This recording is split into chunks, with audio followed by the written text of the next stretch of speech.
Hello and welcome everyone to CIZ plus. मैं हूं अक्षय राज अग्रवाल और मैं पंजाब जूनियर इंजीनियर की जो लेटेस्ट रिक्रूटमेंट निकली है जिसका नाम है पंचायती राज डिपार्टमेंट में जो आई है उसकी प्रिपरेशन करवाने के लिए दिस इज लेक्चर नंबर 10 जिसमें मैं सर्विंग के प्रीवियस ईयर क्वेश्चंस डिस्कस करूंगा जो पंजाब जूनियर इंजीनियर और SDO के एग्जाम्स में आए हैं।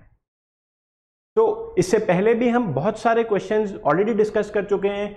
This is lecture number 10 as I have already said, तो आप प्रीवियस सभी लेक्चर्स भी अच्छे से देख लें। ओके, सो मूविंग अहेड, मैं सबसे पहले बता दूं कि पंचायती राज के लिए CIZplus.com पर एक पंजाब जेई पंचायती राज बूस्टर पैक अवेलेबल है जो कि आप CIZplus.com पर जाकर अवेल कर सकते हैं। आप खुद को साइन अप कर लें और वहां पर फ्री और पेड कोर्सेज अवेलेबल हैं। इस पंचायती राज बूस्टर पैक में ये तीनों कंपोनेंट्स मिलेंगे। नंबर 1 इज आपको फुल कोर्स मिलेगा जिसमें ऑनलाइन वीडियो लेक्चर्स होंगे, बहुत ही क्रिस्प फॉर्मेटेड में ये अवेलेबल है lectures specially for this recruitment. Apart from this आपको एक कंप्लीट मॉक टेस्ट सीरीज भी मिलेगी with detailed video explanations. Then आपको प्रीवियस ईयर क्वेश्चंस भी मिलेंगे। तो all this will be available on CIZplus.com। Okay, अब हम चलते हैं सर्वेइंग के क्वेश्चंस डिस्कस करते हैं। ये क्वेश्चन आया था junior engineer Punjab local government of Punjab के एग्जाम में 2015 में। For a tacheometer the additive and multiplying constants are respectively. तो यहां पर बात हो रही है एनालिटिक लेंस के टैक्योमीटर की। तो हम जानते हैं फॉर्मूला क्या होता है, that distance is equal to KS plus C। So this K is called multiplying constant and C is called additive constant, क्योंकि आप देख सकते हैं ये मल्टीप्लाई हो रहा है। S is staff intercept, D is the formula for distance। तो K मल्टीप्लाइंग कांस्टेंट है। तो अगर हम ये देखेंगे फॉर एनालिटिक लेंस ये होता है 100 and this is 0, this is additive constant. तो इसलिए इसका आंसर होगा, हमें पहले एडिटिव पूछा है फिर मल्टीप्लाइंग पूछा है, तो this will be 0 and 100, that means option number A। आगे चलता हूं नेक्स्ट क्वेश्चन पर। A type of survey in which shape of earth is taken into account is called as. तो शेप ऑफ अर्थ जिसमें consider की जाती है that is geodetic surveying. बहुत इजी क्वेश्चन है ये, प्लेन सर्वेइंग नहीं है। प्लेन सर्वेइंग एक ऐसा सर्वेइंग होता है जिसमें शेप ऑफ द अर्थ को नहीं कंसिडर किया जाता, यानी कि it is considered as planar. तो बाकी सभी ऑप्शंस भी गलत हैं। जियोडेटिक सर्वेइंग में हम शेप ऑफ अर्थ को कंसिडर करते हैं। I will move to the next question. Invar tapes are made of an alloy of. तो देखिए, जब हम इनवर्ट टेप की बात करते हैं तो ये आपको याद ही करना होगा, इंपॉर्टेंट है। This is made up of निकल एंड स्टील। निकल एंड स्टील का ये एलॉय है। वैसे देखा जाए तो स्टील खुद भी एक एलॉय है आयरन और कार्बन का। तो निकल और स्टील को अगर कंबाइन कर देंगे तो इनवर टेप्स बन जाती हैं। The degree of a curve is the angle subtended at the centre by an arc of. तो देखिए, डिग्री ऑफ अ कर्व हम कितनी आर्क से लेते हैं, 10 मीटर्स, 30 मीटर्स, 50 मीटर्स या 100 मीटर्स। तो ऑप्शंस को देखते हुए मैं इसका टिक मार्क 30 मीटर्स करूंगा। But point to be noted is कि अगर इस ऑप्शन यहां पर एक 20 मीटर्स की ऑप्शन होती तब ये कंट्रोवर्शियल क्वेश्चन बन जाता, क्योंकि कभी कभी हम degree 20 metres length, 20 metres arc के हिसाब से भी लेते हैं। तो आपको इसमें, क्योंकि 20 मीटर्स गिवन ही नहीं था ऑप्शन में, so 30 metres is correct. Next देखते हैं, the principle of working from whole to part is used in surveying because plotting becomes easy, survey work can be completed quickly, this is accumulation of errors is prevented। तो हमें साफ पता लग रहा है option C is correct.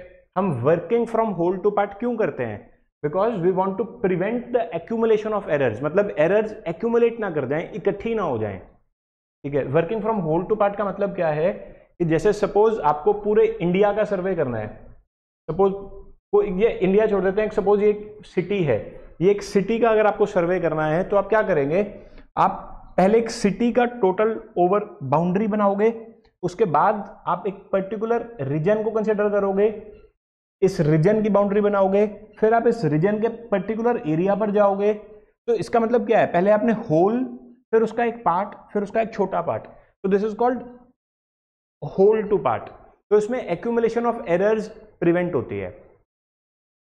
Next question देखते हैं, mean sea level for India is. तो इंडिया का मीन सी लेवल कहां पर है? It is at Bombay. ये आपको याद में रखना है, mean sea level is taken at Bombay. Next देखते हैं, when 1 centimetre on a map represents 10 meters on the ground, the representative fraction of the scale is. तो हमें यहां पर RF निकालना है, रिप्रेजेंटेटिव फ्रैक्शन। ये कैसे निकालेंगे? बहुत इजी क्वेश्चन है। आपको 1 सेंटीमीटर मैप पर गिवन है and 10 meters is on the ground. तो आप क्या करेंगे, यहां पर 1 सेंटीमीटर लिखेंगे। जब भी आपको RF निकालना होता है, आप यूनिट्स न्यूमरेटर और डिनोमिनेटर के सेम कर दो। तो ये 1 सेंटीमीटर डिवाइडेड बाय 10 मीटर है, तो अब इसको 10 मीटर को भी सेंटीमीटर में कर देते हैं, तो 1 डिवाइडेड बाय 1000 हो जाएगा। ये सेंटीमीटर सेंटीमीटर कट जाएगा। तो therefore option number C becomes correct, 1 divided by 1000। बहुत इजी है, आई होप ये आपको समझ लग रहा होगा। ऑलराइट, जितने भी स्टूडेंट्स हमारे से लेटेस्ट नोटिफिकेशंस जानने के लिए या टिप्स एंड ट्रिक्स या स्ट्रेटेजीज जानने के लिए जुड़ना चाहते हैं, वो डिस्क्रिप्शन बॉक्स में व्हाट्सएप ग्रुप और टेलीग्राम चैनल को जरूर ज्वाइन कर लें, ताकि जो भी लेटेस्ट इस रिक्रूटमेंट के लेकर कोई भी बात होगी वो आपको बताया जाएगा उस पर। ओके, नेक्स्ट क्वेश्चन देखते हैं, the curvature of the earth is taken into consideration if the limit of survey is.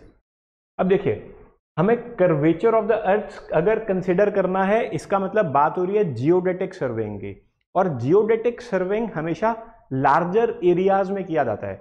When area to be surveyed is great, जब बहुत ज्यादा एरिया होता है तब हम जियोडेटिक सर्वेइंग कंसिडर करते हैं। ऐसा कब होता है? When area to be surveyed is greater than 250 kilometre square.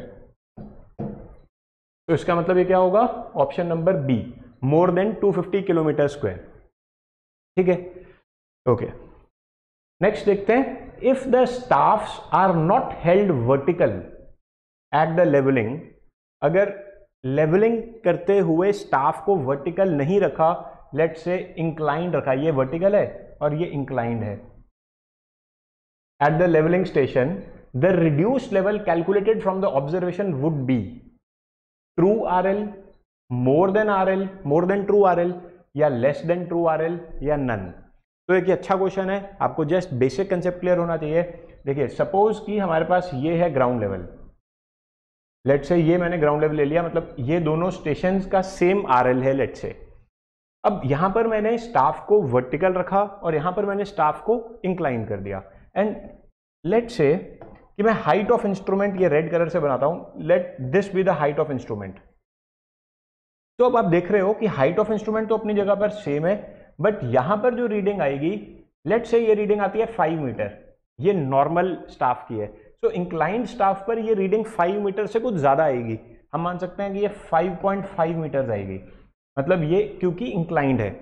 तो just because this is inclined now, तो हम RL कैसे निकालते हैं? RL होता है height of instrument minus staff reading. तो हाइट ऑफ इंस्ट्रूमेंट तो सेम है, बट स्टाफ रीडिंग 5.5 मीटर जब करेंगे तो RL विल बी लेसर।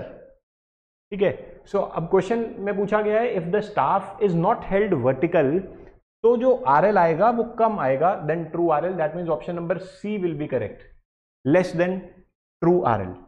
ये कंसेप्ट समझ गए? बहुत इजी क्वेश्चन था ये। लास्ट क्वेश्चन में इस वीडियो का कंसिडर करूंगा, the type of surveying which requires least office work. Least office work कौन से सर्विंग में होता है? टेक्योमेट्रिक सर्विंग, ट्रायंगुलेशन, या this is trigonometrically levelling, trigonometric levelling, then plane surveying and then theodolite surveying. तो इन चारों ऑप्शंस को अगर मैं देखूंगा, लीस्ट ऑफिस वर्क मुझे प्लेन टेबल सर्विंग में करना होता है, क्योंकि प्लेन टेबल सर्विंग में सारा काम आपका फील्ड में ही हो जाता है। जब आप फील्ड में ऑब्जर्वेशन करते हैं तो आपके चार्ट पेपर पर वो कंप्लीट प्लॉटिंग हो जाती है, आपको ऑफिस में कुछ भी आकर करने के लिए बचता नहीं है। तो therefore plane table surveying is the correct answer. तो आई होप ये आपको क्वेश्चन से थोड़ा सा आइडिया लगा होगा कि सर्विंग के किस तरह के क्वेश्चंस आपके एग्जाम में आने वाले हैं।